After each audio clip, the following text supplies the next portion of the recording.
warahmatullahi wabarakatuh. Perkenalkan, nama saya Kifna Ali Syakbana. Saya dari Prodi Manajemen Pendidikan Islam kelas C. Di sini saya akan membahas perihal permasalahan yang sering terjadi dalam manajemen pendidikan dan juga solusinya. Seperti yang kita ketahui bersama, bahwa manajemen itu sebagai satu cara atau proses mengolah orang-orang yang ada di organisasi. Yang kedua, kita dalam manajemen juga belajar cara mengambil keputusan secara efektif dan tepat. Yang ketiga, manajemen juga sebagai proses pengorganisasian serta memakai sumber-sumber daya yang ada untuk mencapai tujuan yang sudah ditentukan. Kemudian, dalam manajemen pendidikan terkandung beberapa pengertian, yaitu manajemen pendidikan berarti kerjasama untuk mencapai tujuan pendidikan. Tujuan pendidikan dimulai dari tujuan sederhana sampai tujuan kompleks. Jika tujuan itu semakin kompleks, maka kompleks juga cara untuk mencapainya. Satu orang saja tidak akan cukup untuk mencapai tujuan itu, dan dibutuhkan beberapa orang yang bekerjasama. Yang kedua, manajemen pendidikan mengandung arti proses untuk mencapai tujuan.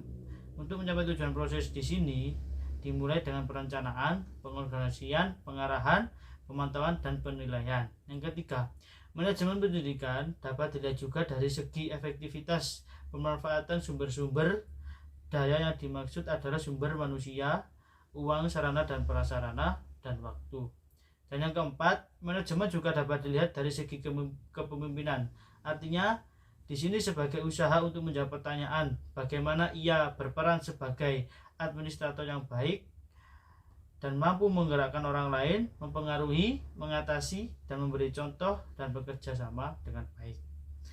Setelah kita melihat beberapa fungsi dan penjelasan manajemen pendidikan, sekarang kita akan masuk dalam pembahasan problematika atau tantangan yang masih sering terjadi dalam dunia pendidikan, yang khususnya di Indonesia. Berikut tantangan dan problematika yang sering terjadi dalam manajemen pendidikan. Yang pertama, sumber daya pendidikan belum cukup handal untuk mendukung tercapainya tujuan dan target pendidikan secara efektif. Sumber daya pendidikan atau anggaran lebih difokuskan atau banyak difokuskan pada urusan administrasi daripada diarahkan pada proses pembelajaran yang menyeluruh. Yang kedua, sistem pembelajaran lebih menitik beratkan pada kuantitas hasil dibanding kualitas proses. Bisa dilihat dalam semangat menyelenggarakan ujian nasional. Mereka lebih memusatkan perhatian pada jumlah lulusan daripada kualitas proses pembelajaran. Yang ketiga, manajemen pendidikan kinerja mengajar guru. Dosen lebih memfokuskan pada tuntutan administrasi RPP, laporan kelulusan, daripada menciptakan budaya belajar yang bermutu.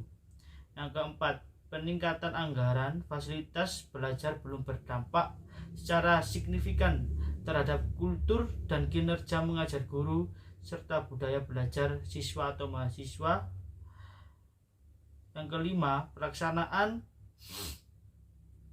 standar nasional pendidikan belum didukung oleh sistem kultur dan kinerja mengajar serta budaya belajar secara komprehensif. Setelah kita melihat dari beberapa masalah yang ada di pembahasan sebelumnya, maka akan muncul pertanyaan bagaimana mengelola sistem pendidikan nasional supaya dapat sejalan dengan dinamika global yang sedang akan terjadi. Sistem pendidikan nasional sebagai suatu organisasi haruslah bersifat dinamis, fleksibel, sehingga dapat menyerap perubahan-perubahan yang cepat dengan mempertimbangkan kendala-kendala yang kita hadapi di dalam pelaksanaan pendidikan nasional, yaitu suatu sistem yang sangat sentralistis, birokratis, dan matinya inovasi. Maka sependapat dengan Hartilar, perlunya kebijakan reformasi manajemen pendidikan nasional sebagai berikut. Yang pertama, desentralisasi pengelolaan pendidikan nasional. Sistem pendidikan nasional kita terlalu desentralisasikan.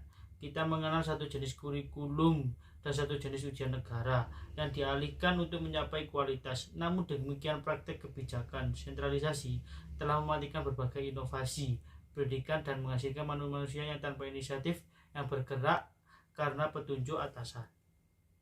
Lebih jelasnya akan dijelaskan bagaimana desentralisasi di bidang pendidikan.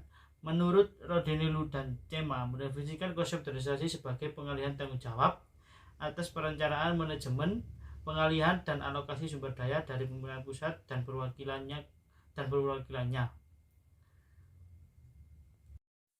kepada yang pertama unit-unit pelaksanaan lapangan, pemerintah pusat atau tingkat otoritas pendidikan atau perwakilannya di tingkat sekolah.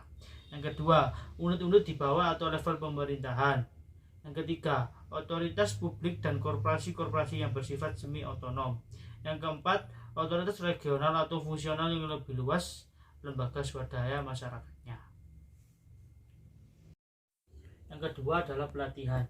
Apabila pendidikan dasar sebagai basis pembangunan nasional diserahkan kepada tanggung jawab daerah, maka program-program pelatihan yang dibutuhkan oleh daerah harus diserahkan juga pada daerah. Daerah yang mengetahui potensi-potensi pembangunan atau kesempatan kerja serta kemampuan yang dibutuhkan oleh daerah di dalam pembangunannya, jadi setiap daerah harus menyediakan tempat pelatihan untuk orang-orang yang memiliki kemampuan yang dibutuhkan di pembangunan-pembangunan yang ada di daerah tersebut. Kemudian solusi yang ketiga yakni manajemen pendidikan tinggi. Pembinaan sistem pendidikan tinggi nasional. Dalam hal ini kita mengambil contoh PTN dan PTS. PTN dan PTS ini perlu direformasi. PTS lebih dilihat sebagai hama, bukan partner bagi PTN. Padahal pada kondisi realitanya PTS mampu bersaing tinggi dan mengeluarkan output yang kompeten untuk kemajuan pembangunan negara kita. Berbagai konsep manajemen modern telah didiskusikan dalam lingkungan pendidikan tinggi.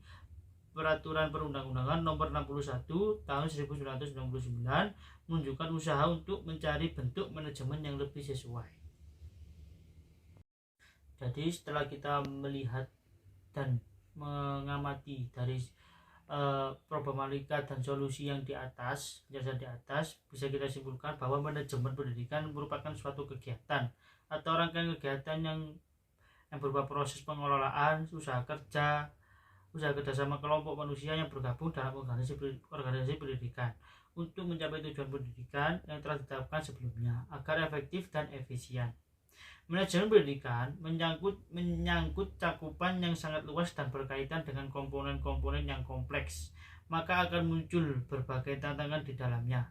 Dalam hal ini ada dua masalah pendidikan yang merupakan tantangan dari manajemen pendidikan, yakni dalam memproses sumber daya dan melaksanakan sistem pelaksanaan pendidikan tersebut.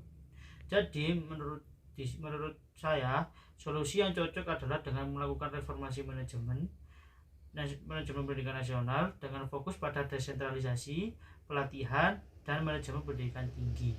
Jadi setelah kita memperbaiki semua, mereformasi semua dan mendesentralisasi semua itu, kita berharap bahwa pengelolaan pendidikan di Indonesia akan bisa lebih maju lagi. Mungkin itu saja dari saya. Jika ada kurang lebihnya saya mohon maaf dalam perkataan dan perbuatan yang kurang dan juga materi-materi yang kurang, mohon maaf sebesar-besarnya. Al-khota'u minusoni wassawabu min indillah. Dan terakhir saya ucapkan terima kasih dan wassalamualaikum warahmatullahi wabarakatuh.